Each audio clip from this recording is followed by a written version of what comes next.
Alors, bonne arrivée dans cette deuxième partie. Pour ceux qui ont suivi la première partie, tant mieux. Ceux qui n'ont pas suivi la première partie, trouvez-la. Elle est toujours sur cette chaîne YouTube. Ou alors sur là où vous avez trouvé la première. Demandez la deuxième sur Mana TV officiel. Voilà, sur YouTube. Pour la retrouver aussi. Alors, la deuxième partie donc de notre DV Loterie, je l'ai dit la dernière fois. Un petit résumé. La première partie commence premier jour où vous avez joué jusqu'au jour où vous avez les résultats. Si vous n'avez pas été sélectionné, pour vous s'arrête là. Maintenant, on parle aujourd'hui de la deuxième partie qui commence à partir du jour où vous avez été sélectionné et elle va aller jusqu'au jour où vous recevez le email qui vous dit que votre interview c'est tel jour à telle heure dans telle ambassade. Alors, sachez que vous pouvez être sélectionné, passer à la deuxième étape, mais ne pas finir la deuxième étape. Oui. Ah oui. Vous pouvez être sélectionné, traverser la première étape, mais ne jamais avoir ce qu'on appelle la deuxième lettre, c'est-à-dire la lettre qui vous invite à l'interview. Et il y a plusieurs raisons. Alors, lorsque vous êtes sélectionné, l'étape suivante, c'est de remplir ce qu'on appelle la DS 260. Il faut la remplir le plus tôt possible. Le plus tôt possible. Parce que comme je dit à la dernière vidéo, il y a 80 000 personnes sélectionnées et il y a 55 000 visas disponibles. Et les personnes sélectionnées ont ce qu'on appelle les case numbers, ils ont les numéros qui vont de 00001. Il y a le 00001 qui est quelque part dans le monde. Rassurez-vous, ça existe. Jusqu'au numéro 80 000. Ça existe. Quelque part. Il y a le 1 qui existe. Quelque part. OK? Alors, sachez donc que vous pouvez être sélectionné, remplir la DS et ne jamais recevoir le email qui vous invite, qui vous dit que votre interview est tel jour à telle heure. Ce n'est que par email que vous pouvez recevoir ça. À l'époque, ça venait par mail, c'est-à-dire par les lettres. Puisque vous avez dit que c'est un jeu, c'est la loterie américaine existe depuis les années 70, 70-80. Donc c'est depuis. OK? Et je vous ai dit que les pays qui ne sont pas sélectionnés sont les pays qui ont une forte communauté en Amérique. Parmi lesquels les pays de l'Amérique du Sud. Mais il y a aussi les pays africains, comme le Nigeria. Le Nigeria n'est plus qualifié. Pourquoi? Parce que la condition que j'ai donnée la dernière fois, dans l'ancienne vidéo, je veux dire, pour mieux comprendre cette vidéo, suivez d'abord l'ancienne qui était 20 minutes. OK? Ce que j'ai posté avant celle-ci. Dans le Nigeria, je vais vous raconter une histoire avec le Nigeria. Le Nigeria n'est plus qualifié. Pourquoi? Parce qu'ils ont une forte communauté ici. Pourquoi ils ont une forte communauté en Amérique, les Nigériens, le Nigeria? Parce que ce sont les gars qui ont compris depuis l'importance de la DV Loterie. Dans les années où les Africains ne jouaient même pas. En fait, beaucoup de pays africains ne jouaient même pas. Il y a les pays qui sont autorisés à jouer mais qui ne jouent pas. Même jusqu'à aujourd'hui, il y a les pays qui sont autorisés à jouer mais qui ne jouent pas. Vous allez voir les statistiques. Je ne sais pas si vous avez vu ça, j'ai posté ça quelque part. De nombre de personnes qui ont été sélectionnées par pays. Ça existe. Il y a les pays qu'on a juste accordé 100 personnes, 200. D'autres pays sont à plus de 1000. D'autres pays sont à 3000 et tout et tout. Le Ghana est le pays africain qui a le plus grand nombre de personnes sélectionnées. OK? Voilà. Alors, ce qui fait donc que le Nigeria n'est plus parce qu'ils ont une forte communauté en Amérique. Parce qu'à l'époque, quand ils étaient les seuls à comprendre la DV Loterie, ils jouaient, ils gagnaient, ils entraient en Amérique en masse. Ils ont atteint le sommet. Une anecdote pour vous démontrer comment beaucoup de Nigériens sont devenus citoyens américains par la DV Loterie. Parce que c'est ça l'objectif, c'est ça la fin. Pas l'objectif, mais la fin de la DV Loterie. Je vous ai dit que la DV Loterie, c'est une procédure qui s'étend sur 7 ans. Sur 7 ans. C'est-à-dire que du jour où vous décidez de jouer à la loterie américaine jusqu'au jour où vous devenez citoyen américain. Ça fait 7 ans de procédure. Minimum. Minimum 7 ans. C'est quand vous devenez citoyen américain que vous avez conclu la DV Loterie. Le programme. Ça va vous faire 7 ans. Pas moins. Mais plus peut-être. Après, ce n'est pas obligé d'être citoyen américain. Vous pouvez ne pas l'être, vous pouvez refuser C'est pas obligé, ok? Voilà. Alors, les Nigériens sont donc venus plein à l'époque, ils gagnaient, ils venaient, les autres pays africains ne comprenaient même pas ce qui est, parce que c'est un pays anglophone, ils lisaient vite, ils comprenaient, parce que tout est en anglais. Il n'y a que l'interview qui se fait en français, si tu veux, ou en Wolof pour d'autres pays où on parle Wolof comme le Sénégal et tout. Mais sinon, c'est plus l'anglais. Donc les Nigériens ont compris ça depuis à l'époque, ils jouaient, ils gagnaient, ils venaient. Une anecdote donc pour le Nigeria, entre le Nigeria et l'Amérique. Pendant la période de Covid, je crois que j'ai bien raconté cette histoire dans l'une de mes vidéos, si je ne me rappelle plus laquelle. Pendant la période de Covid, lorsqu'on a fermé, tous les pays du monde fermaient leurs frontières en cascade et tout, l'Amérique aussi a fermé ses frontières. Mais comme l'Amérique est très attachée à ses citoyens, le gouvernement américain à l'époque, c'était Donald Trump qui était encore là, a décidé de rapatrier tous ses citoyens dans le monde.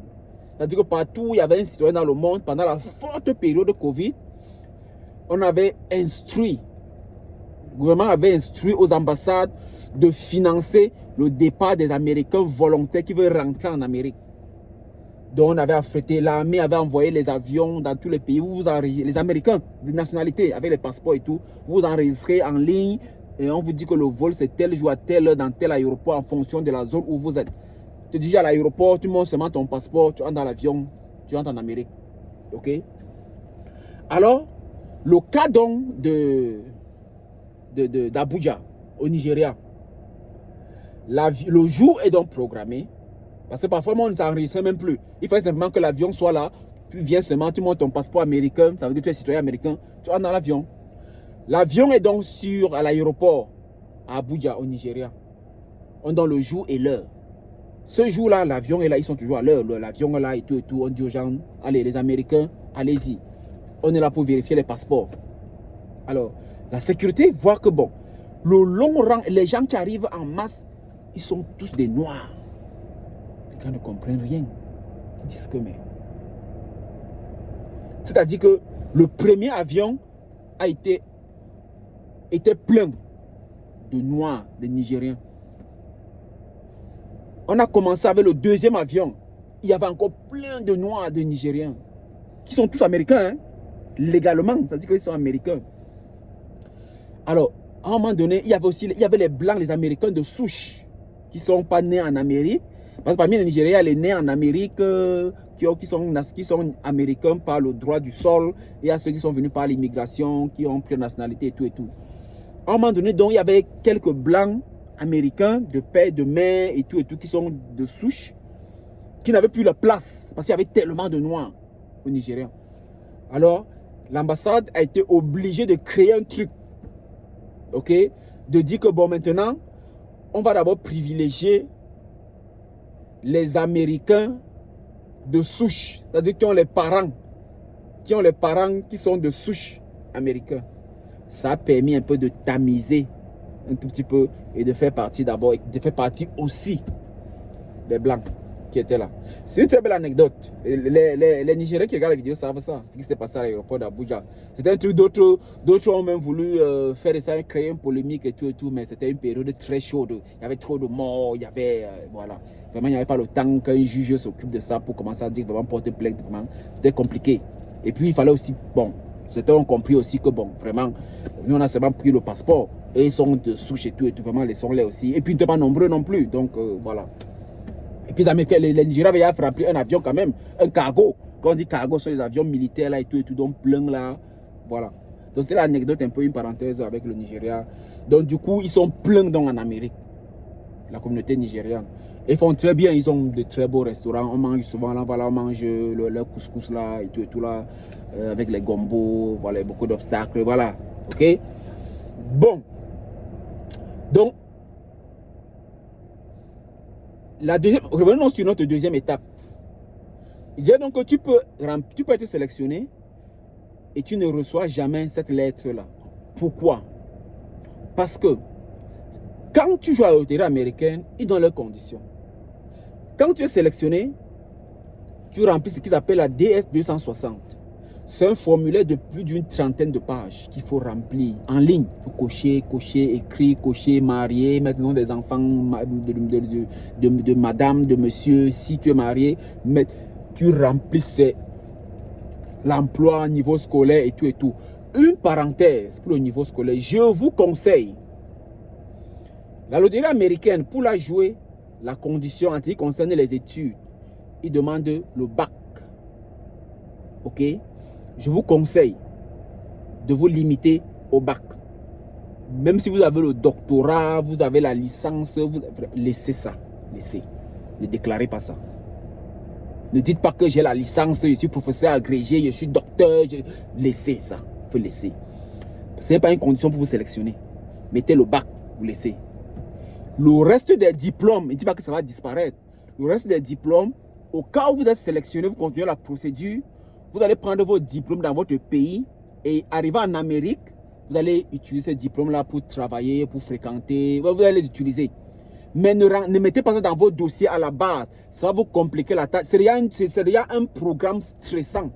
Alors, si vous le compliquez encore, on a dit qu'on veut le bac. Vraiment, laissez les doctorats, les licences, les masters 1, 2, laissez tout ça là. Laissez ça. Laissez. Portez ça, mettez dans votre bagage pour voyager avec. Une fois ici, celui qui vous a accueilli va vous montrer comment faire pour utiliser ce diplôme-là pour travailler, ou bien pour fréquenter, ou bien continuer les études, et tout, et tout, et tout. Mais ce n'est pas nécessaire de... Parce que si vous déclarez ça, avant de voyager, pendant la procédure, vous allez démontrer tout ça. Je ne dis pas que démontrer va être impossible, non. Mais ça va vous compliquer, ça va vous être encore plus de paperasse pour rien. Si vous dites que vous avez le master, il va falloir venir avec tous les... Après le bac, récupérer tous les diplômes qui sont entre le bac et le master. Là. Vous allez prendre tout ça jusqu'au master. Venir avec tout ça à l'ambassade. Marcher avec tout ça, la photocopier tout ça, là, imprimer tout ça, là. Aller d'abord chez l'original, tout ça va être compliqué. Ça va vous stresser encore plus. Donc c'est la seule raison pour laquelle elle demande de laisser. De laisser.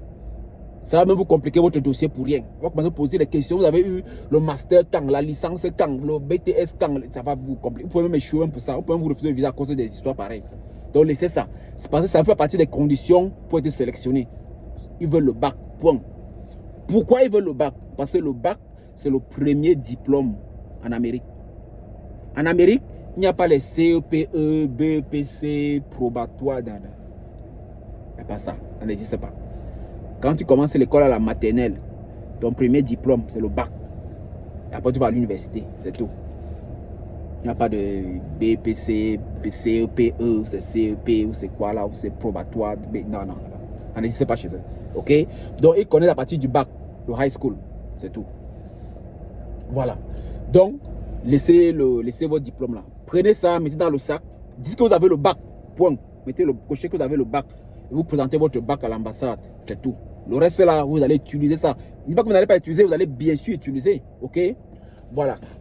Donc, je reviens donc pour dire que vous pouvez ne pas donc conduire la procédure parce que quand vous êtes donc sélectionné, vous remplissez la DS 260 qui est un document de près de 30 pages, d'une trentaine de pages environ. Alors, c'est à ce moment-là que vous donnez les détails sur votre vie et vos informations importantes.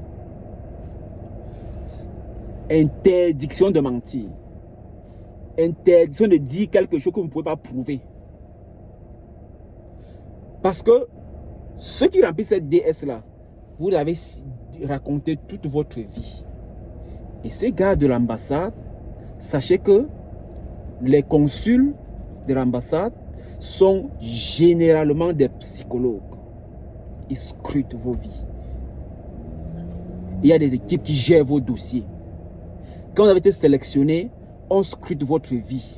On regarde vos comportements. On étudie votre dossier. Si votre dossier ne tient pas la route, vous ne continuez plus la procédure. Il ne vous envoie pas le mail de l'interview. Pour vous s'arrêter là. Vous n'avez rien dépensé de toutes les façons. Parce que jusque-là, vous n'avez rien dépensé, rien. En tout cas, vous ne leur avez rien donné. Tout est gratuit jusqu'à ce niveau. Donc, ils ne vous donnent pas la suite. Et ça s'arrête là. Vous allez les appeler fatigués. Ils vont vous dire, oui, attendez, attendez. Et le 30 septembre va passer. On va vous dire que le 30 septembre est passé. OK? Donc, pour continuer la suite, quand vous êtes sélectionné, rassurez-vous de ne dire que la vérité. De ne dire que ce que vous pouvez prouver. OK? Voilà. Donc, Vous remplissez donc là. Il y a donc une enquête qui est donc faite sur vous. Et ils enquêtent vraiment. Hein.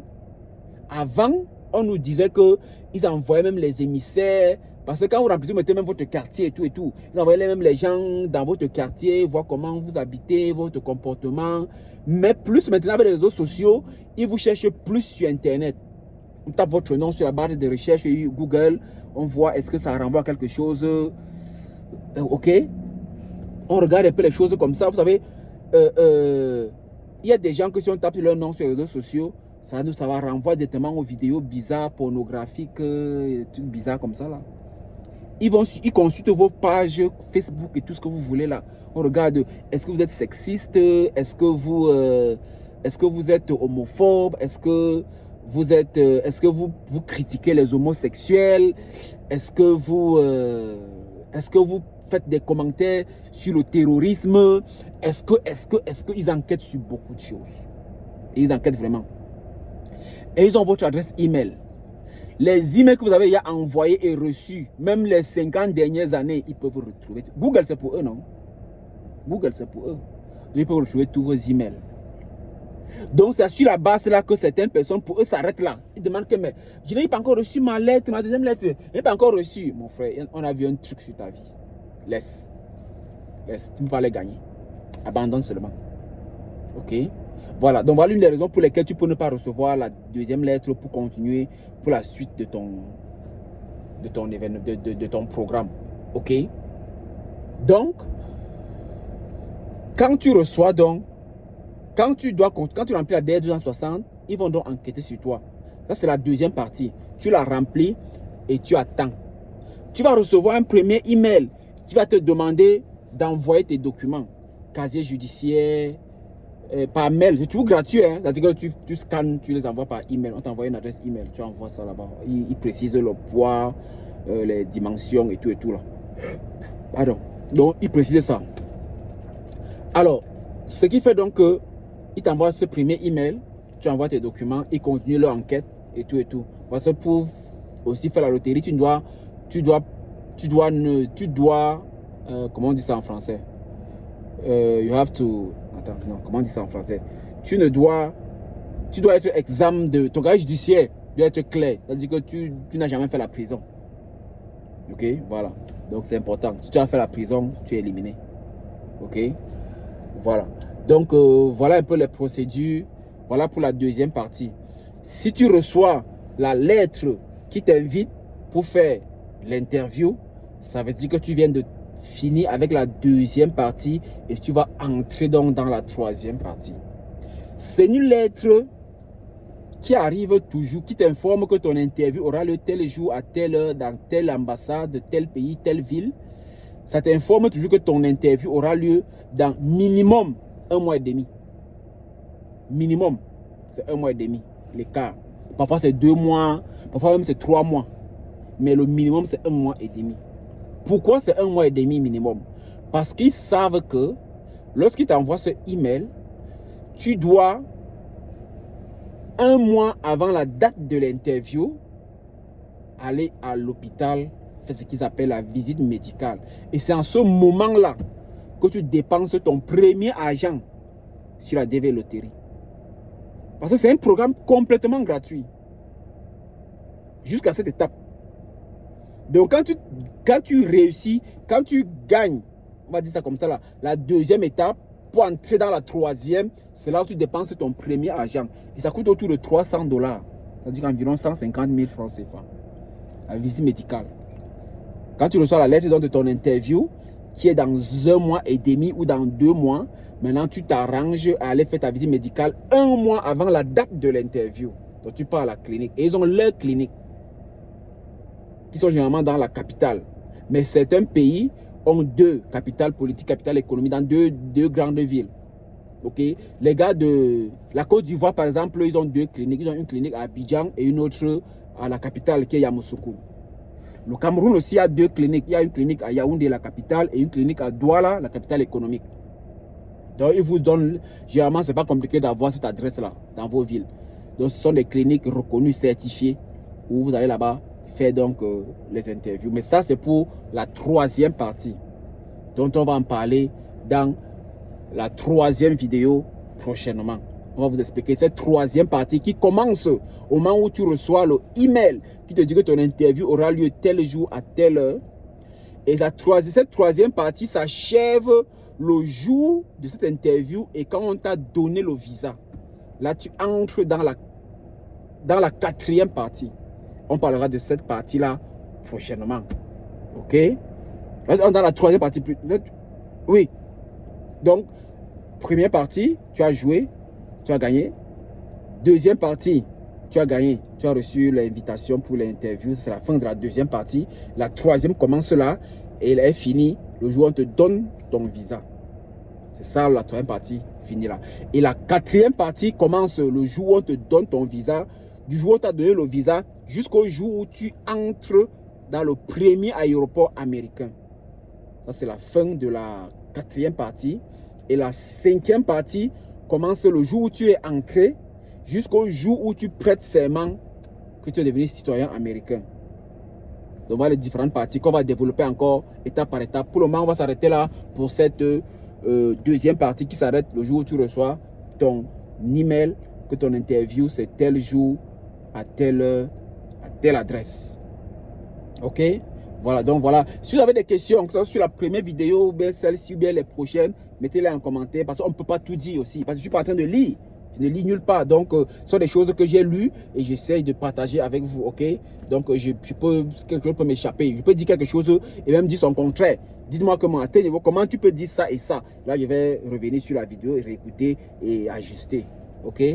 Voilà. Donc, on va se retrouver prochainement dans une autre vidéo où je vais maintenant commencer au niveau du email que tu reçois qui t'invite à ton interview le jour, l'heure et le lieu pour aller jusqu'au jour où tu reçois ton visa. Parce que sachez que tu peux recevoir aussi, donc tu peux traverser la deuxième partie et ne pas traverser et ne pas entrer dans la quatrième.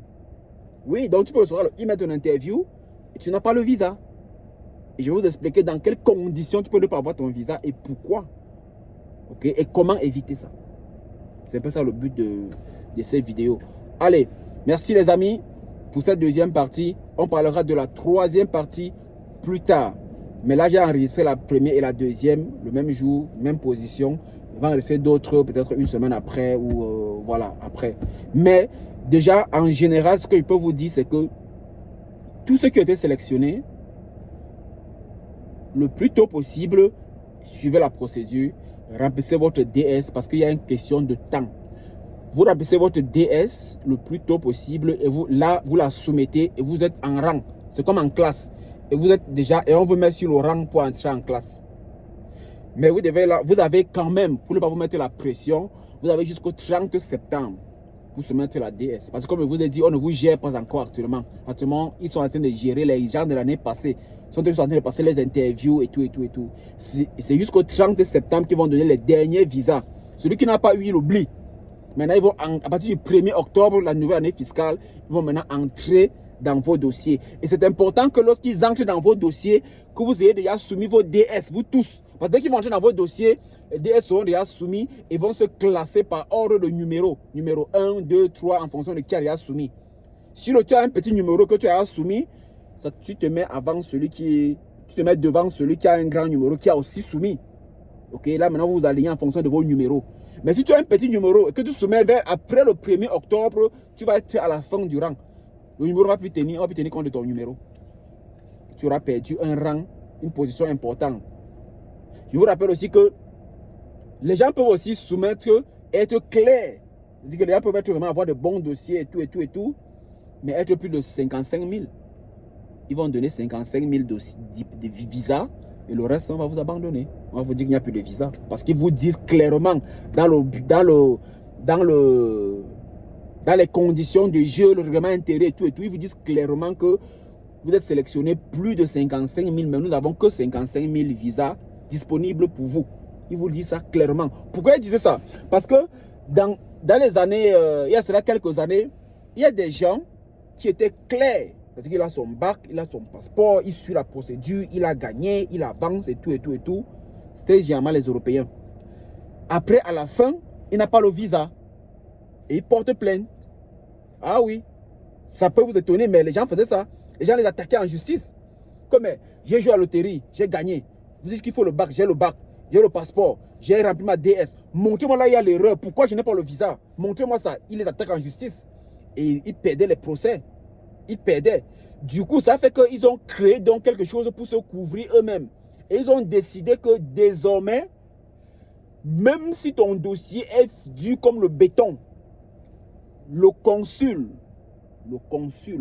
dit à l'ambassade, le consul est la seule personne qui décide in fine, c'est-à-dire qu'en dernier ressort, s'il te donne le visa ou pas. C'est-à-dire que, et il précise encore que le consul peut dire qu'il ne te donne pas le visa et il n'est même pas obligé de te dire pourquoi il te refuse le visa. Donc il est je failli dire qu'il est Dieu. Mais bon. Donc c'est lui qui est le patron.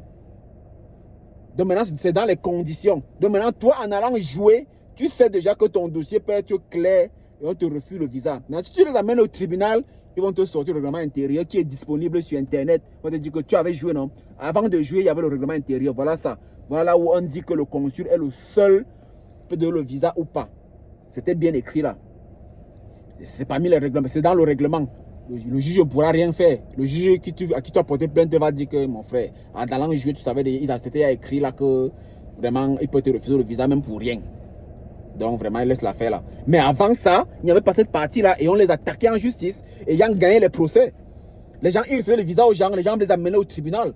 Et le tribunal les condamnait. Et il donnait le visa aux gens ou alors il les dédommageait. Quelqu'un te dit que mon dossier était propre, j'avais vendu ma maison, vendu le terrain, vendu pour payer le billet d'avion. Maintenant, je n'ai plus rien, je fais comment? Et ils étaient dédommagés. Donc, ils se sont protégés aussi. Ils ont enlevé cette partie-là. Ils ont mis quelque chose qui les protège eux-mêmes. OK? Allez, on va pas être plus long que ça. Allez, on se retrouve prochainement pour parler de la troisième partie quand tu reçois le email qui t'envoie, qui te convoque, qui te programme pour ton interview avec le jour, l'heure et le lieu. On parlera de cette partie-là. De ce jour-là, on va commencer par la visite médicale. Je vous parlerai des examens qu'on fait à la visite médicale et les examens qui éliminent si c'est positif. On parlera de tout ça jusqu'au jour où on te donne ton visa. On va passer cette partie-là avant de parler de les deux dernières parties encore un peu plus tard. Allez, portez-vous bien et partagez. Voici les vidéos qu'il faut partager véritablement dans vos groupes, dans vos pages et tout pour que les gens essaient de suivre pour comprendre. Parce que ces vidéos, je ne vais pas les faire chaque année. Même l'année prochaine, je vais la prendre, la recoller. Tout simplement. C'est vrai que dans cette vidéo, je parle de l'année 2023. Il faudra juste changer l'année. Parce que c'est la même chose. Sauf s'il y a un changement dans le programme, on pourra aussi ajuster et vous dire que ça change à tel ou à tel niveau. OK? Allez les amis, portez-vous bien et à très bientôt. C'était Carlos Moser, le citoyen du monde. OK? On est là pour vous aider. Et puis, il y a nos contacts là. Vous nous contactez, on reçoit les gens. Cette année, j'ai à peu près 4 personnes qui ont été sélectionnées sur ma liste parce que j'ai un groupe WhatsApp dans lequel je fais un peu un suivi. Donc, j'ai 4 personnes que je vais suivre cette année et qui vont, n'est-ce pas, être reçues ici à Los Angeles si tout se passe bien. Parce qu'avec la DV Loterie, on n'est jamais sûr à 100%. C'est vrai, quand tu es sélectionné, comme je dis souvent, tu es sûr quand même à 95% que tout va bien se passer. Quand tu as un dossier propre avec un bon numéro et que tu fais les choses dans le temps, tu es sûr quand même à 95% que tu peux évoluer. Pourquoi pas 100%? Parce qu'on n'est jamais sûr. On n'est jamais sûr de rien. On laisse quand même les 5% là pour les sorciers, n'est-ce pas? Les sorciers du village parce qu'on ne sait jamais ce qui peut arriver. Allez, je vous souhaite une très belle santé les amis et à bientôt.